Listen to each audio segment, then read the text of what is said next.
est-ce que vous pouvez avoir conscience de quelque chose qui n'est pas dans votre conscience?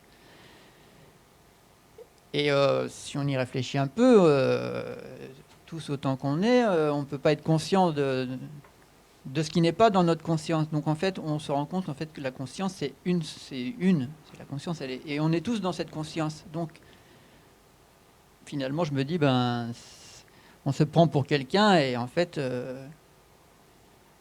on n'est pas cette personne. Enfin, on est quelque chose de bien plus grand que ça, s'il y a une seule conscience, ça veut dire que tout le monde est dans la même conscience. Ce qui voudrait Après, dire que... bon, je vais quand même préciser là, parce que en réalité, on n'est pas dans la conscience. Parce que si nous étions dans la conscience, ça signifierait et ça légitimerait l'idée qu'on est une entité individuelle. Tandis que ce qui n'est absolument pas la réalité. On n'est pas plus une entité individuelle que le personnage qu'on rêve la nuit. Ça apparaît dans la conscience et ça disparaît dans la conscience. Par contre, par rapport à ce que tu as dit et qui est important, c'est de voir que nous sommes, chacun de nous, une partie de la conscience qui s'est individualisée pour se connaître. C'est-à-dire que ce que nous vivons chacun dans notre histoire personnelle, dans le même instant, la conscience récupère toutes ces informations. Pas au niveau de l'humanité, mais au niveau de l'univers entier. Nous sommes, chacun de nous, l'entendre, le sentir, le voir, etc., de la conscience. On existe non pas en tant que personne, mais en tant que sens. Et imaginez, et effectivement c'est pour ça que nous nous reconnaissons dans chacune des histoires, parce que nous sommes pure conscience, individualisée, donc on vit chacun une petite parcelle. C'est ça. Et ce qui signifie que tout l'ensemble est conscientialisé. Je vais plus loin par rapport à ça. Quand nous naissons, en fait, chacun de nous représente un instant T très particulier de l'univers. C'est-à-dire qu'au moment de notre naissance, il y a tout un ciel astral qui crée une énergie très particulière et en fait, la conscience enferme ce temps-là dans une forme humaine. Et ce temps-là va être conscientialisé à travers notre histoire. Si ce temps n'était pas enfermé, ça serait un temps totalement inconscient. Et en fait, c'est notre rôle. Nous ne sommes pas une bulle de bonheur, nous sommes une bulle qui va vivre une expérience à partir de toutes les énergies qui sont à l'intérieur. Et une fois que cette bulle a fait tout son chemin de conscience et qu'elle se révèle en tant que conscience, la membrane extérieure se libère et elle redevient pure conscience et elle nourrit la source. Donc, la phrase « est-ce qu'on peut être conscient de quelque chose qui n'est pas dans notre conscience ?» d'une certaine manière, ce n'est pas possible. Non. On n'a pas de conscience. Nous sommes conscience. Et il n'existe rien en dehors de la conscience. C'est ce que je ne l'ai pas bien dit. Mais... Hein? Non, mais c'est pas grave. Hein. Non, je précise, mais ça ne remet pas en cause tout, hein. la chose. C'est simplement que je veux le remettre dans le contexte dans la bonne forme. De ce que je veux dire. OK? Voilà. Merci. Non. Le micro. Pardon. On y reviendra peut-être après. Mais la question avec le micro de préférence. Non, c'est bon. Vas-y, Karina. Je peux le laisser.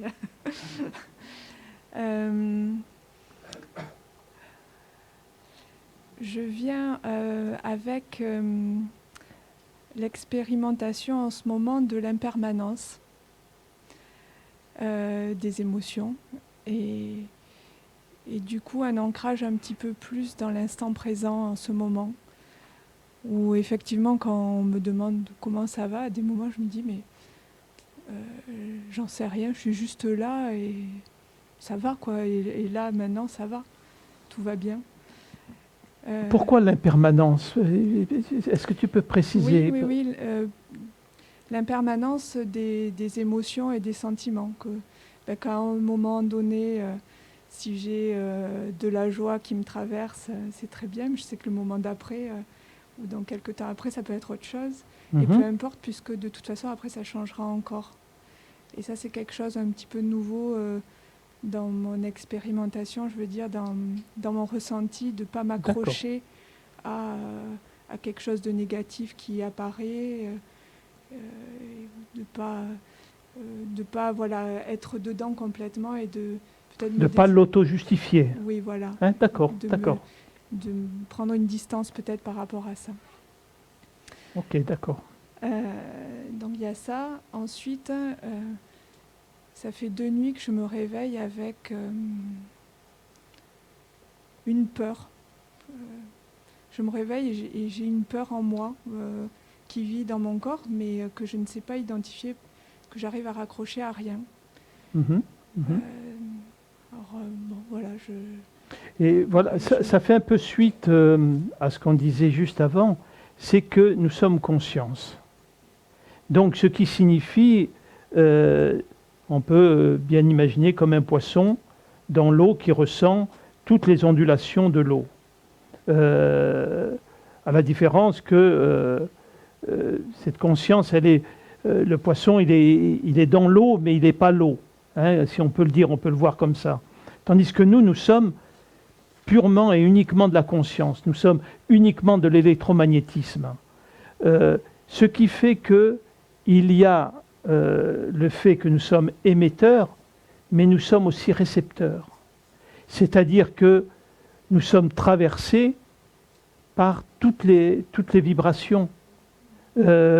Et dans cette période que nous vivons, qui crée beaucoup d'angoisse, beaucoup d'anxiété, beaucoup de peur, cette énergie, on est traversé par cette énergie-là. Donc, si en nous, il y a un point d'accroche, cette énergie va venir s'y installer. Et on en fait immédiatement une histoire personnelle. Donc, il y a ce qui nous appartient en partie et ce qui ne nous appartient pas. Voilà, oui, j'entends bien. Voilà. Alors j'attends qu'elle parte en général. Oui, disons qu'on ne peut pas la faire partir, on ne peut pas lui dire « Allez, va-t'en ». Elle est là.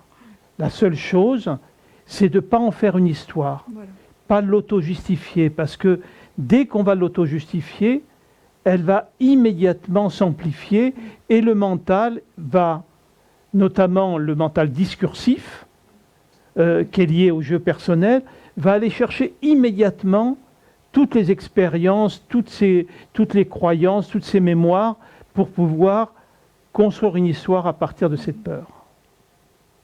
Et on devient cette peur. Ouais. C'était juste pour avoir la précision, c'est en fait... donc en fait, nous sommes... c'est ce que tu as voulu dire, hein, pour ne pas me tromper, mais nous sommes une bulle de conscience, c'est ça ce que tu as voulu dire, hein? Disons que nous sommes un faisceau de toutes les énergies cosmiques dans un instant T particulier.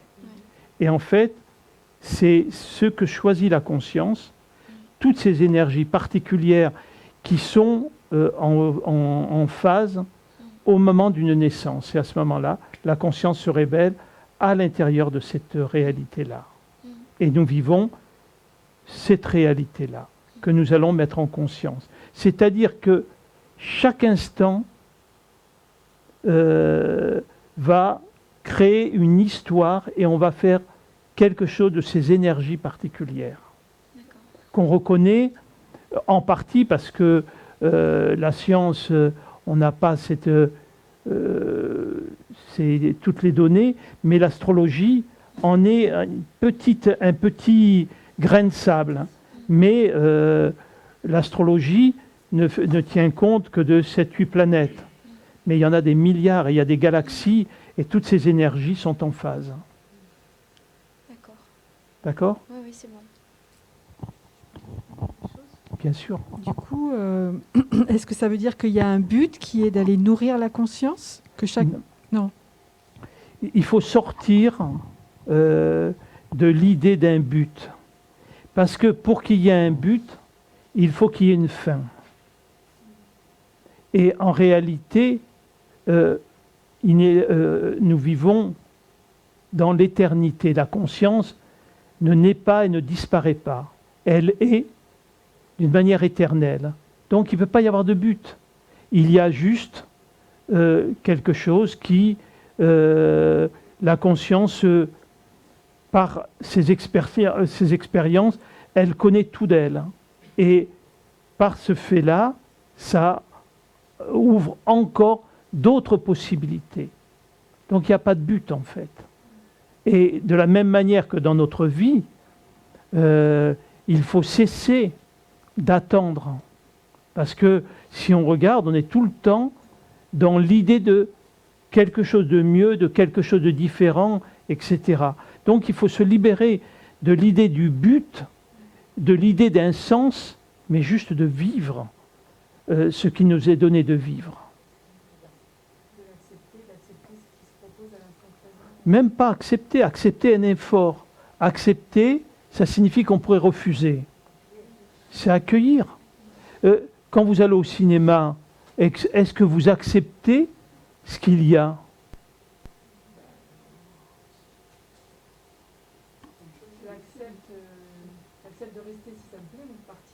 Non, c'est autre chose, ça. C'est quand vous allez au cinéma, vous choisissez une histoire. Est-ce que, quand l'histoire se déroule, vous acceptez l'histoire ou pas ? Ça n'a même pas de sens, ma question. Hein, vous le voyez, vous l'entendez ? Non, parce que ça n'a pas de sens. Vous êtes juste là, vous regardez, et en regardant, il se passe en vous des émotions de toutes sortes, et voilà tout. Et c'est juste cet état de conscience, si on peut dire, que nous propose la vie. On n'a ni à accepter, rien du tout. Il y a cet accueil, ça se produit, on est là, et voilà tout. Vous voyez ? Le but, c'est quand même de ne... Non, donc le but, il n'y en a pas, mais c'est quand même l'expérimentation de la source, non ? C'est nourrir. En 2 mots, l'expérimentation de la source, ça ne veut rien dire. Ah, d'accord. Mais j'entends quand même ce que vous voulez dire. Hein. Ce que je veux dire, c'est un but, ça. Oui. C'est de donner un sens à notre vie. Oui. Ou une raison. Oui. Il faut simplement, il n'y a pas de raison, il n'y a pas de but, il y a juste à vivre. Est-ce que, vous qui êtes maman, qui avez eu des petits-enfants, vous avez vu qu'ils se posaient des questions comme ça ? Alors pourquoi vous les posez ? Voilà.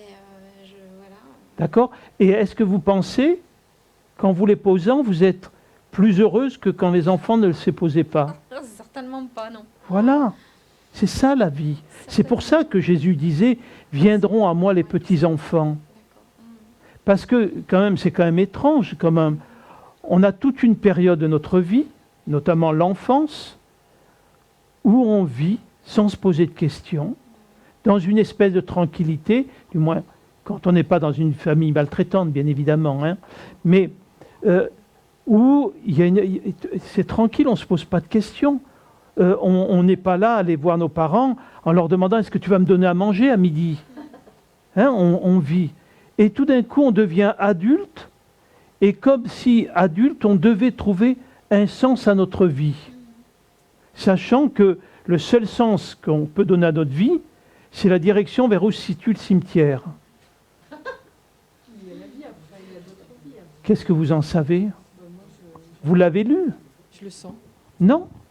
Si vous étiez né sur une île déserte, Vous pensez que vous me diriez « je le sens » ? Non, vous ne poseriez même pas la question. C'est encore une croyance. Et l'idée qu'il y a quelque chose après ou pas, on s'en fout. C'est pas ça qui vous fait vivre dans l'instant présent. C'est pas ça qui va vous permettre d'avoir une vie plus agréable ou moins agréable. Ça va faire générer que des peurs. Vous voyez ce que je veux dire ? La seule chose dont vous êtes sûr, c'est ce que vous vivez dans l'instant. Tout le reste, c'est des concepts. Qu'ils soient justes, qu'ils soient faux, etc., c'est même pas le sujet, en fait. Vous voyez ? Le sujet, c'est que la seule chose dont vous pouvez être sûr, c'est ce que vous vivez, ce que vous expérimentez ou pas. Vous voyez ? De la même manière, on dit que Dieu est bon. Mais qu'est-ce qu'on en sait ? Peut-être qu'il est il n'est pas sympa du tout. Qu'est-ce que vous en savez ? On n'en sait rien. Si vous lisez la Bhagavad Gita, qu'est-ce qu'il est dit ? Pardon. Quelqu'un l'a lu, la Bhagavad Gita ? Hein ? D'accord. C'est illisible. Le chant du bienheureux, c'est illisible ? T'avais mis tes lunettes ? Pourtant, bon, le chant du bienheureux, quand Arjuva est sur le champ de bataille et qu'il parle au bienheureux, c'est simple. Et donc, à un moment, Arjuva demande au bienheureux, donc qui est Dieu, en disant « Mais qu'est-ce qui se passera après ?» Et le bienheureux lui dit « Selon tes croyances, si tu crois aux dieux, aux déesses, tu rencontreras les dieux et les déesses. Si tu crois aux démons, aux démones, tu rencontreras les dieux, les démons et les démones. Et si tu ne crois en rien, tu me rencontreras. » Et Arjuva lui demande « Mais est-ce que je ne peux pas te voir ?» Et le bienheureux lui dit « Si tu voyais ma face, tu serais saisi de terreur et tu mourrais dans l'instant. » Pourquoi ? Tout simplement parce que le divin, c'est tout. C'est la barbarie, c'est la violence, c'est l'amour, c'est tout. Ce sont tous ces aspects-là.